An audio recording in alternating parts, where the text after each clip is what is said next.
ओम नमो भगवते वासुदेवाय। माघ महात्म्य अध्याय 2। राजा के ऐसे वचन सुनकर तपस्वी कहने लगा कि राजन, भगवान सूर्य बहुत शीघ्र उदय होने वाले हैं, इसीलिए यह हमारे लिए स्नान का समय है, कथा का नहीं। सो आप स्नान करके अपने घर को जाओ और अपने गुरु श्री वशिष्ठ जी से इस महात्म्य को सुनो। इतना कहकर तपस्वी सरोवर में स्नान के लिए चले गए और राजा भी विधि पूर्वक सरोवर में स्नान करके अपने घर लौटा और रनिवास में जाकर तपस्या की सब कथा रानी को सुनाई। तब सुत जी कहने लगे कि महाराज, राजा ने अपने गुरु वशिष्ठ जी से क्या प्रश्न किया और उन्होंने क्या उत्तर दिया, सो कहिए। व्यास जी कहने लगे, हे सुत जी, राजा दिलीप ने रात्रि को सुख से सोकर प्रातः समय ही अपने गुरु वशिष्ठ के पास जाकर उनके चरणों को छूकर प्रणाम करके नम्रता से पूछा कि गुरु जी, आपने आचार नीति, राज्य धर्म और चारों वर्णों का, चारों आश्रमों की क्रियाओं, दान और उनके व्रत विधान, यज्ञ और उनकी विधियां, वन, उनकी प्रतिष्ठा और भगवान विष्णु की आराधना बतलाई है। परंतु अब मैं आपसे माघ मास के स्नान के महात्म्य को सुनना चाहता हूँ।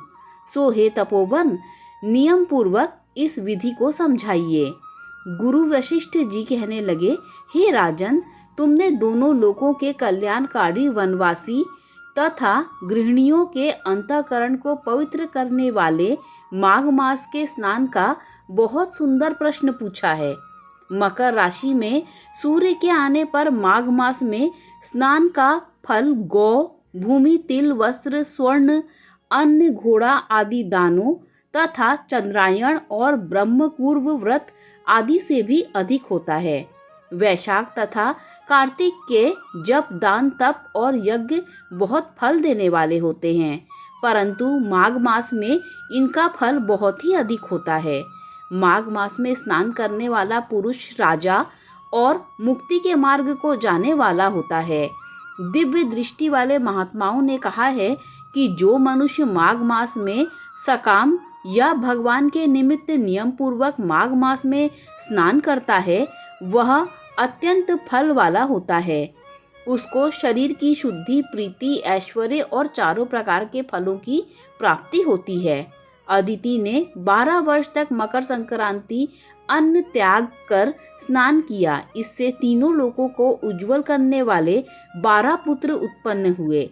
माघ मास में स्नान करने से ही रोहिणी सुभगा अरुंधति दानशील हुई और इंद्राणी के समान रूपवती होकर प्रसिद्ध हुई। जो माघ मास में स्नान करते हैं तथा देवताओं के पूजन में तत्पर रहते हैं, स्नान करने से ही रोहिणी सुभगा अरुंधति दानशील हुई और इंद्राणी के समान रूपवती होकर प्रसिद्ध हुई।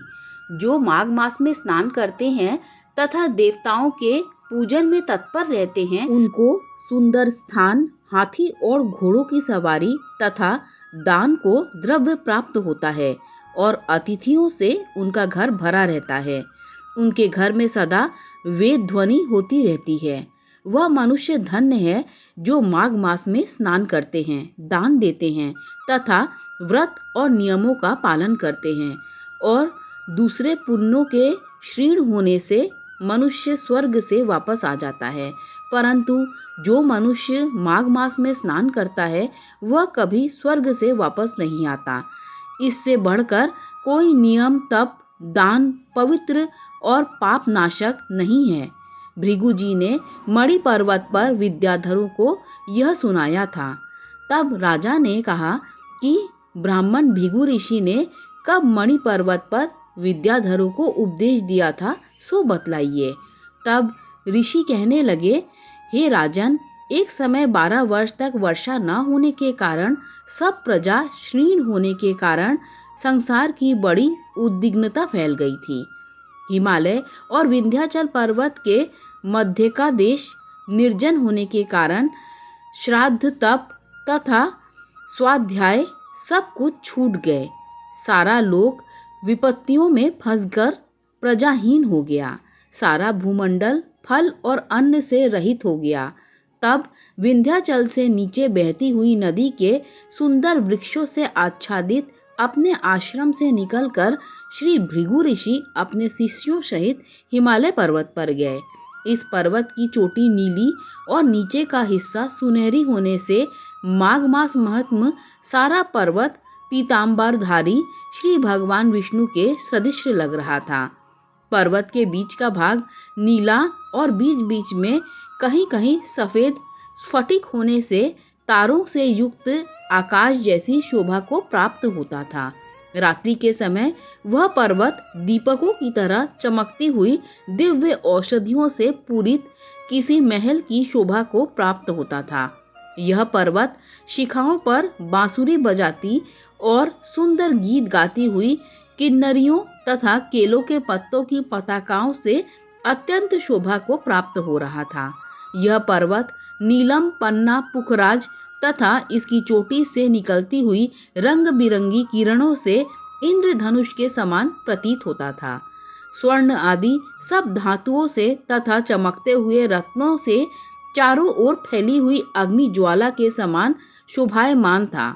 इसकी कंदराओं में काम पीड़ित विद्याधरी अपने पतियों के साथ आकर रमण करती हैं तथा गुफाओं में ऐसे ऋषि मुनि जिन्होंने संसार के सब क्लेशों को जीत लिया है, रात दिन ब्रह्मा का ध्यान करते हैं और कई एक साथ में रुद्राक्ष की माला लिए हुए शिव की आराधना में लगे हुए हैं। पर्वत के नीचे के भागों में जंगली हाथी अपने बच्चों के साथ खेल रहे हैं तथा कस्तूरी वाले रंग बिरंगे मृगों के झुंड इधर उधर भाग रहे हैं। यह पर्वत सदा राजहंस तथा मोरों से भरा रहता है, इसी कारण इसको हेमकुंड कहते हैं। यहाँ पर सदैव ही देवता, गुहाक और अप्सरा निवास करते हैं। यहीं अध्याय 2 समाप्त होता है। नमः श्री विष्णु, नमः श्री विष्णु, नमः श्री विष्णु।